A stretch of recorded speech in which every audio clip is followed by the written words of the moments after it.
Alright, welcome to episode 22 of my Hunt to Call the Wild series.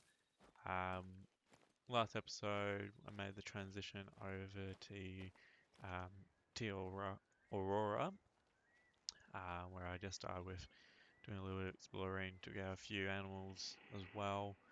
But yeah, this episode, hopefully just do a little bit more exploring. Then essentially over the next 10 or so episodes, I'll get around to all the lookout points and hopefully unlock all of the outposts as well. And then we'll just get into just solely hunting. So enjoy. Alrighty, so just found this herd of belly deer, including a level 4 melanistic.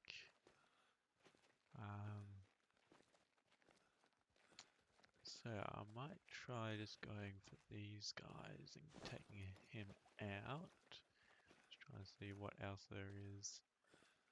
Level 3 there. That's a level 4 as well. So I'll definitely be taking out that melanistic. It will be a fairly easy shot.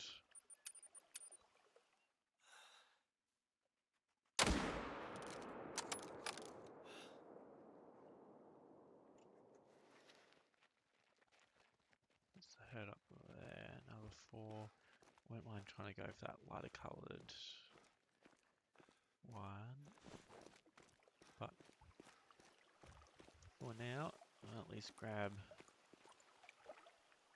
this chocolate. Not melanistic, chocolate, my bad. There's a nice silver. I'm going to taxidermy him. And he will be our first trophy put into our Te Awaroa hunting lodge. I got a mallard, a couple of mallards here as well.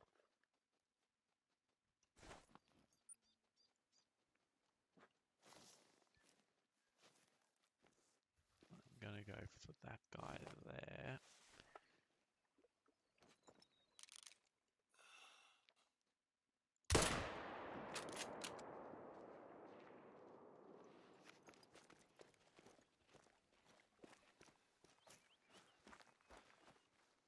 Alright, nice gold piebald mallard duck.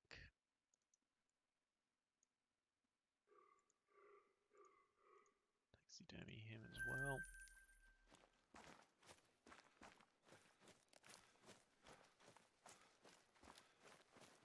We got a little overly reliant on these tentpole releases. Well, I say more tents and fewer releases. Does that work? Nah, you're right.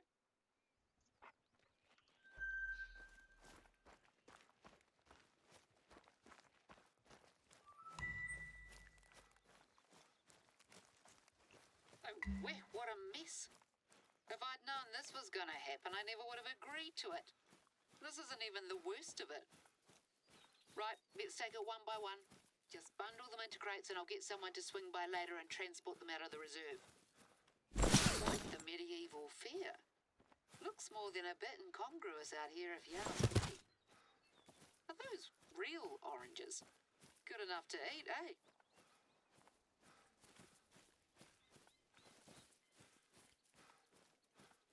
Just cleaning up It didn't have an actual fire in that thing. for the mission. Imagine if some silly townie kid had wandered over here and decided it would be a good idea.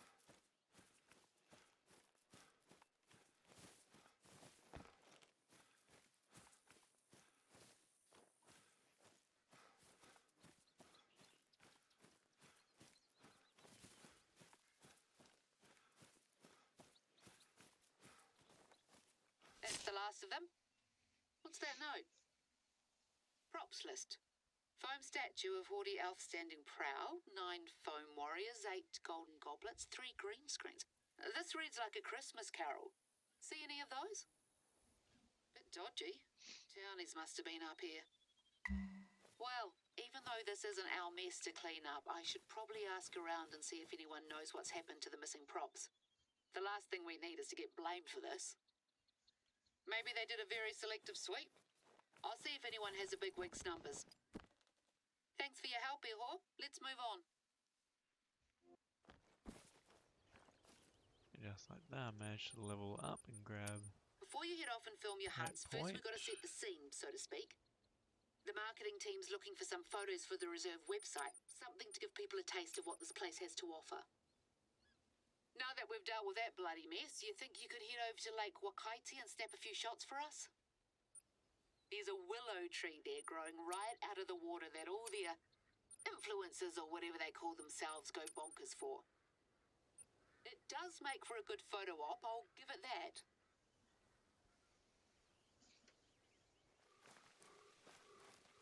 If you're wondering why there's no one around, it's because the reserve is officially closed to visitors for the foreseeable future. And definitely conducting emergency field research, we said. If that's what it takes to get the day trippers to clear out for a hot minute, so be it. I swear I haven't seen this place so deserted in about 10 years. It's lovely, actually. Even if I can only experience it through you. We used to camp out here when I was little. Tramp over from the other side. Me and a gaggle of other kids carrying backpacks bigger than our whole bodies. Not much of that lifestyle left these days. I miss it sometimes.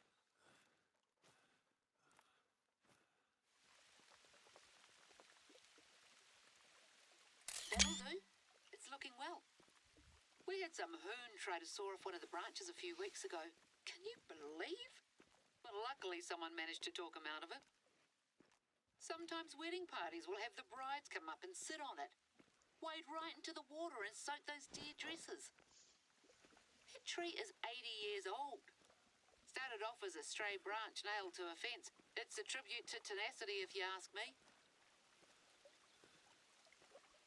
Right, now for our next destination. Head down to the shoreline. There's a set of huge boulders there that have to be seen to be believed. I know what you're thinking. She's showing me some rocks. But trust me on this one.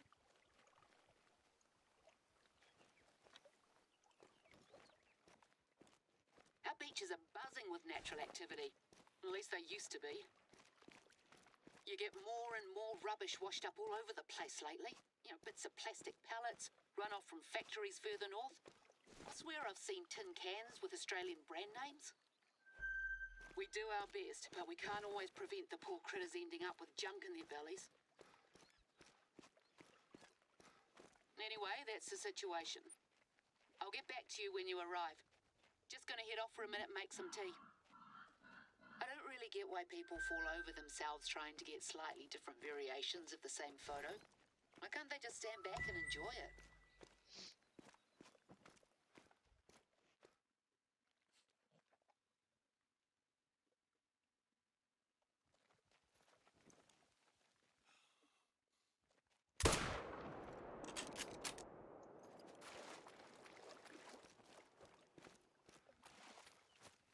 There he is.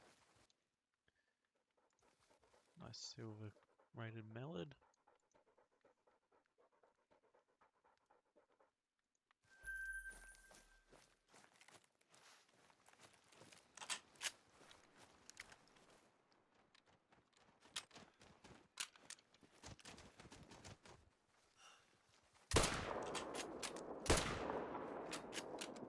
There we go. Nice and quick and easy. Let's see what we got. That's a silver female. Nothing too special about her. This one. Nice light brown. Silver female.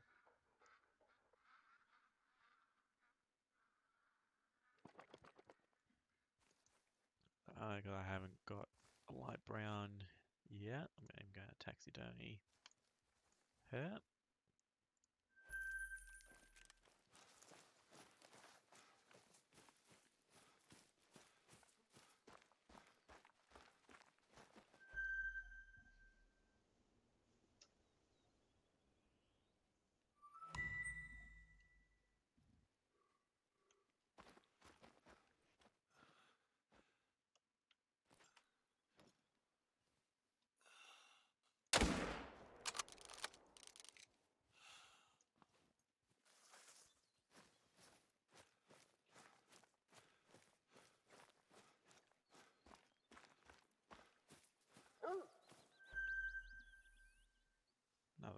coast.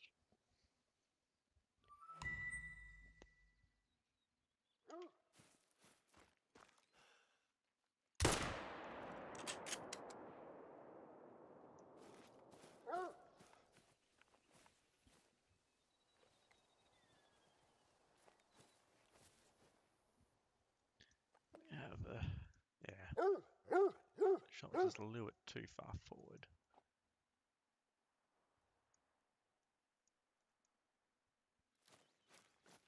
There's the turkey. The gold light brown, so best light brown I've got. I've now got two of them. That low level female and now this guy as well. Okay, running straight towards me.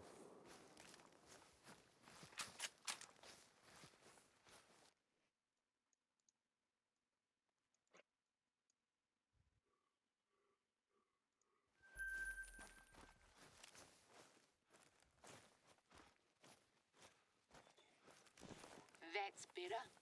Nothing like a good old Kiwi herbal blend to sort the head out.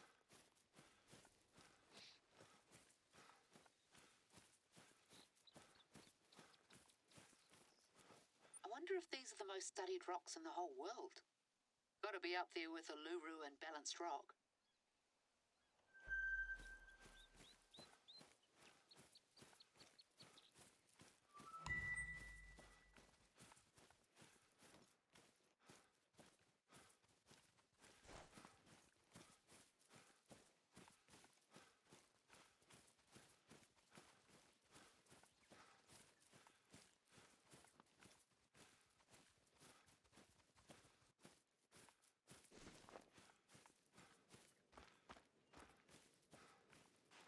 Oh, well, look at this.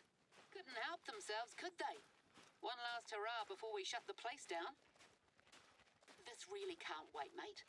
There's a little blue penguin population nesting not far from here, and they'll gladly take this for food. Okay, that looks manageable. Let's clean this up and take the photo. Then we can talk hunting again.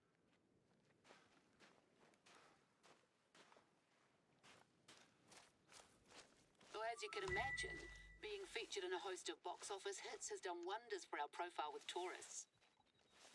Problem is, a lot of the people who come are just here to take a few photos, dump a heap of rubbish, and then leave unceremoniously. So we end up with messes like this one. I'd like to say that we've become the victim of our own success, but that's letting me off the hook. Right, there should be a stand over on the other end of the beach with rubbish bags and a picker.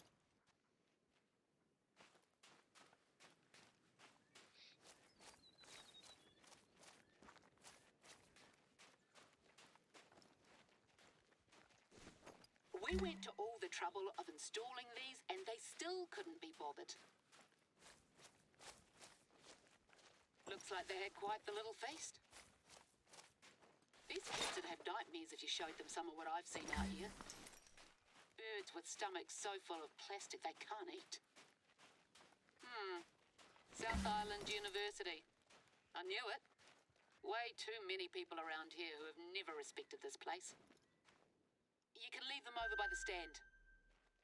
There, spick and span. You made quick work of it. That's a perfectly usable tent. No sense wasting it. Anyway, I've had enough of this. And we need to ensure that we're attracting the right kinds of tourists, not just day trippers from Christchurch out on their school holidays. It's okay for people to come here and leave no trace, but it'd be better if we could rely on them to help us with our conservation goals. So hunters seem like the natural target audience. Our deer and goat populations need constant culling. And you better believe I've more faith in people who love the wilderness to respect the place than kids up to no good. At the risk of sounding like an old fusspot. Speaking of, let's do what we came to do and grab that photo.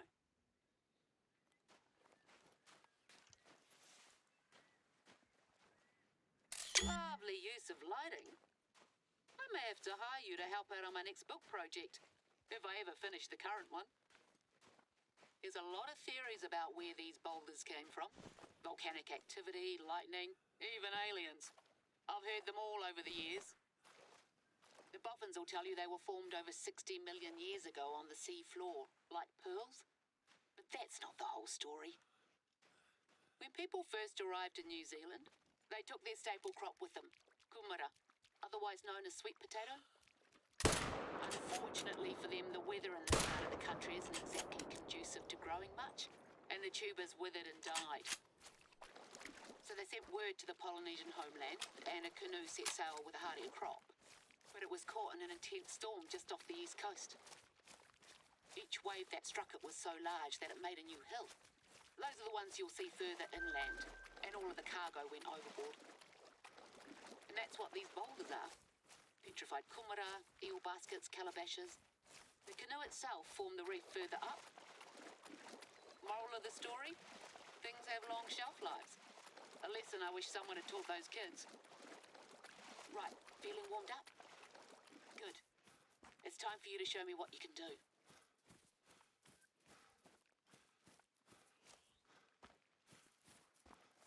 Camera on? Then you should have everything you need. I've got Josh to set it up.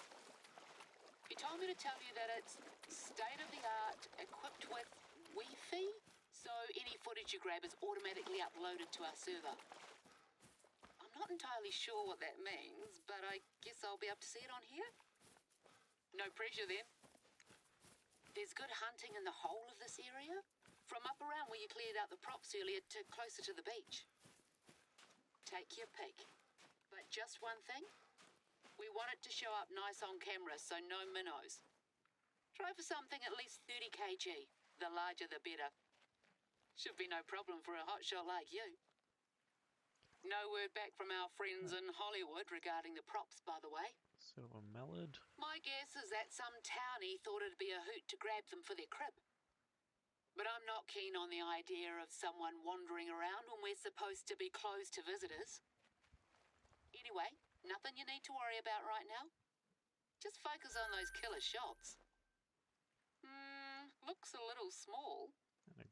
Give it another go. You've got time.